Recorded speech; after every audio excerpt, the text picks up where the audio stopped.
গত শুক্রবার রাধানগর মণ্ডল office secretary Payel দাসের ওপর ১২ নম্বর ওয়ার্ডের কর্পোরেটর সান্ত্বনা সাহা কর্তৃক শারীরিক নিগ্রহের যে অভিযোগ উঠেছিল, সে ব্যাপারে পার্টির নেতৃত্বে সুষ্ঠু বিচারের আশায় ২ দিন অপেক্ষা করার পর আজ অবশেষে সারার দ্বারস্থ হলেন পায়েল দাস। পরে আমার তো আপনারা সবটাই জানেন, আমি সময় দিয়েছিলাম সংবাদ মাধ্যমে ৫ ঘন্টার। আসলে আমার জীবনের মূল্য কারোর কাছেই নেই, আমি বুঝতে পারলাম না আমার নেতৃত্বের কাছে আছে না অন্যান্য কারোর কাছে, আমি কোনো রকম কিছুই পাইনি। তো ৩ দিন সময় দেওয়া হয়েছিল, আমাকে বলা হয়েছিল যে রাজ্য সভাপতি গতকাল আমার সাথে দেখা করবে, আমাকে বলেছিল আমার নেতৃত্বরা, এবং সিএম স্যারের সাথেও দেখা করার ব্যবস্থা করবে, কিন্তু কিছুই হয়নি। আমি যে বলেছি আমি সোসাইটির পর্যন্ত পদক্ষেপ নেব, তারপরে এখনও পর্যন্ত কোনো রকম স্টেপ ওনারা নেয়নি। তারপর আমি আজকে বাধ্য হয়ে এফআইআর করতে হলো, কারণ আমি আমার দলের কাছ থেকে কোনো রকম বিচার পেলাম না, কারোর কাছ থেকে না। এখন আইনের সাহায্য নিলাম এবং আইনের কাছে আমি এটাকে চাই, আইন যেন সুস্থভাবে তদন্ত করে, এটা সঠিক বিচার হয় এবং যা যা ক্ষতি হয়েছে আমার ক্ষতিপূরণ দেয়। তো আমি এইটাই নিয়ে আজকে আইনের দ্বারস্থ হয়েছে। আরেকটু কথা আমি বলতে চাই, আমি এফআইআর করেছি, এফআইআর রিসিভ কপিটা এটাতে প্রায় 59 জনের সিগনেচার আছে। উনি গতকাল প্রেস মিটে বসে বিভিন্নভাবে উনি ওনার চক্রান্তে নিজেই ফেসেছে, বিভিন্ন কথা, আমাকে মারেনি, মোবাইল ভাঙেনি, আবার বলেছে রেকর্ড ডিলিট করতে গিয়ে মোবাইল পড়ে গেছে। আবার বলেছে যে আমি নাকি ওনার অফিসে গিয়ে টেবিল থাপড়ে ওনারকে বলেছি ওনার পদত্যাগ করাবো 6 মাসের মধ্যে। তো আমি বলতে চাই কর্পোরেটর মহোদয়াকে, যদি 6 মাসের মধ্যে আমি ওনার ওয়ার্ডে গিয়ে থাকি আর 2 মাসের আগে, তো অবশ্যই ওনার বাইরে সিসিটিভি ফুটেজে থাকা দরকার যে এই 2 মাসের মধ্যে আমি ওয়ার্ডে গেছিলাম কি না, এবং ওয়ার্ডে যারা যারা ছিল তারাও সাক্ষী থাকা দরকার যে কোন মানুষটা এসে টেবিল থাপড়ে কর্পোরেটরকে বলেছে। আর কর্পোরেটর মহোদয়া এটাও ভুলে গেছেন উনি যে মিথ্যে কথারও একটা সীমা থাকে। উনি প্রমাণ করে দিলেন উনি মিথ্যে কথা বলে, যে কী কী মিথ্যে কথা উনি বলেছেন, কতটুকু মিথ্যে কথা বলেছেন। তো আমি এইটাই চাইবো সঠিকভাবে তদন্ত হোক। আর কর্পোরেটর মহোদয় কালকে আরেকটা কথা বলেছেন যে অর্জুন দাসকে আমার সাথে জড়িত করেছেন, যে অর্জুন দাস আসলে কি পাড়া প্রতিবাসী একজনের জন্য গেলেই তাকে সাপোর্ট করা হয় না। আমার কর্পোরেটর মহোদয়া সম্পূর্ণভাবে ড্রাগসের সাথে জড়িত। আমি বিশাল বড় একটা কথা বলছি, কারণ আপনারা দেখতে পারেন ১/১২/২০২৪ আমি একটা ড্রাগস বিরুদ্ধে একটা আমার এই এলাকা যেন ড্রাগস মুক্ত হয় সেটাকে নিয়ে একটা কমপ্লেন লিখেছিলাম এবং কর্পোরেটর মহোদয়ের কাছে গিয়েছিলাম যে ম্যাডাম আপনি এটাতে নিজ স্বাক্ষরে এবং আপনার সাপোর্টে যেন এই এরিকা নেশামুক্ত করতে পারি, আপনি সাপোর্ট করুন। উনি আমাকে বললেন পায়েল বসো, মাথা ঠান্ডা করে আমাকে বসিয়ে বলল যে কি হলো, তারা করুক, তুমি তো এখন কিছু করো না কাজ, আমি তোমার ওয়ার্ডে একটা প্রত্যেক মাসে ১০,০০০ টাকার মতো একটা ব্যবস্থা করে দেবো, তারা করুক, তুমি এইসবে যাও না।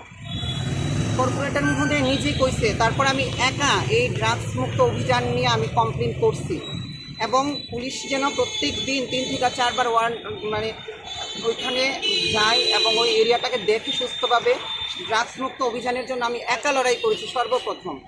তো কর্পোরেটর মহোদয়া যেইভাবে বললেন কার কার সাথে নিয়ে জড়িত করলেন, আমার কেউ নেই। অপরাধী আবার কিসের ভাই আর কিসের বন্ধু? যে অপরাধ করে তার শাস্তি হওয়া দরকার, যদি চোর হয় তার ফাঁসি হওয়া দরকার, যদি সে ড্রাগস বিক্রি করে সমাজ নষ্ট করে তার যাবজ্জীবন কারাগারে থাকা দরকার। তাকে নিয়ে এসে আমার সাথে জড়িত করতে, ছি ছি ছি সান্ত্বনা সাহা, আমি আপনাকে তীব্র নিন্দা জানাই এবং এটা সুস্থ তদন্ত এবং ওনার শাস্তির দাবি করছি আমি। আরেকটা কথা আমি শেষবারের মতো বলে রাখি, আমি কর্পোরেটরের পদত্যাগ সেই কারণে চাইলাম, কারণ আমি চাই সংবাদ মাধ্যমে যেন এটাকে ভালোভাবে দেখানো হয়।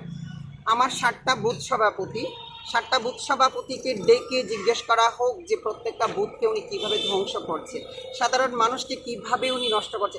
আজ 4 দিন পরে আমি আন্দোলন করার কারণে আজ 4 দিন পর ব্যাগ নিয়ে গেছে খাওয়ার দিতে এবং ফটো তুলে তাও তাদের দিয়ে ফটো তোলাচ্ছে যারা মনে করেন গরিব অংশের মানুষরা আছে, যারা মনে করেন একটা বিস্কুটের পেলেও খুশি তারা মারপিট খেয়েও ভুলে যায়, তাদের হাতে ব্যাগ ধরিয়ে ভিডিও করে বলছে তোমাদেরকে আমি দেখিনি। আর এই কর্পোরেটর মহোদয়াকে আমি আবারও মহোদয়া বলে সম্মান করে বলছি, আপনি আপনার এই মিথ্যে বলা আগে শিখুন। আপনি তো মিথ্যেও বলতে পারেন না, কারণ আপনার কথাই আপনি সেই কালকে প্রেস মিটেই অনেক কিছু ধরা পড়েছেন। আপনি আমাকে কিছু করেননি বলেছেন রাজ্য নেতৃত্বের কাছে, আবার বলেছেন রেকর্ড ডিলিট করার জন্য আপনি আমার হাতে ফোন নিয়েছেন, ফোন পরে ভেঙে গেছে। সেই কী রকম রেকর্ড আসলো? কারণ আপনি ড্রিঙ্কস করা অবস্থায় ছিলেন, আপনি মদ খেয়ে আমার উপর আক্রমণ করেছেন, সেইটা রেকর্ড আমার ফোনে ছিল, সেটা ডিলিট করতে গিয়ে আপনি এইসব করেছেন কাণ্ড। আর এত সহজে পার পাবেন না, সেই রেকর্ডগুলো আছে। মোবাইল ভেঙেছেন, ভিতরের ডেটা কিন্তু ডিলিট হয়নি। মোবাইল রিপেয়ার হবে, ঠিক হবে, ডেটাগুলো ভাইরাল হবে মিডিয়ার মাধ্যমে। এটাই বলে আমি সুস্থ তদন্ত চাই, বিচার চাই, ওরা যদি শাস্তি দাবি করছি। এরপরও তদন্তে সুষ্ঠু তদন্ত না হয় তাহলে সুস্থ তদন্ত যদি না হয় বললাম তো জীবন দিয়ে দেব, কিন্তু জীবন দিয়ে এখন কিছু লাভ হবে না, কারণ রাজ্যের আইন ব্যবস্থা আমি বুঝিয়ে গেছি যে আমি দুবার সময় দিলাম 5 ঘন্টা করে, একজন মানুষ আমার খোঁজ নিল না। আমি আগুন জ্বালিয়ে মরে গেলে হয়তো সুইচ অফ হয়ে যাবে সবটা, নারীদের উপর অত্যাচার চলে যাবে, অপরাধকে তারা প্রশ্রয় দিয়ে রাখবে, কিন্তু আমি অপরাধকে প্রশ্রয় দেব না। আবারও আমি রাজ্যের মুখ্যমন্ত্রীর দৃষ্টি আকর্ষণ করে বলছি যেন এটাকে সুস্থ তদন্ত করা হয়, ওনার বিচার হয়, এবং এই কর্পোরেটর যদি পদত্যাগ না করে তাহলে রাজ্য কোনোদিন ঠিক হবে না। এবং ওনার থেকে দেখে রাজ্যের হাজারো ভোটার এখন ক্ষুব্ধ হয়ে আছে। আর আমার যদি এই প্রতিবাদের সুস্থ বিচার না পাই আমি, তাহলে হয়তো এই দল, আমি জানি না, আমি দলের জন্য সারা জীবন থাকবো, মোদিজির নিরীক্ষে আমি কাজ করব, কিন্তু হাজারো লোক আমাকে, মনে হয় গত পরশুদিন থেকে হাজারো লোক আমাকে কল করছেন, ম্যাডাম আপনি যদি কিছু করেন, আপনি যদি ন্যায় জাস্টিস না পান, তাহলে হয়তো আমরা এই দলের হয়ে কাজ করব না। আচ্ছা, এই মহিলা, এই যে কর্পোরেটর, ওনার নামে তো আগেও একাধিকবার কমপ্লেন এসেছে।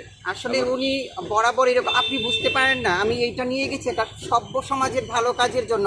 উনি আমাকে বসিয়ে বললেন 10,000 টাকা করে মাসে দেবে, যেন আমি নেশা বিরোধী যারা তাদের এগেনস্টে কাজ না করি, এটি কমপ্লেন যেন জমা না দিই।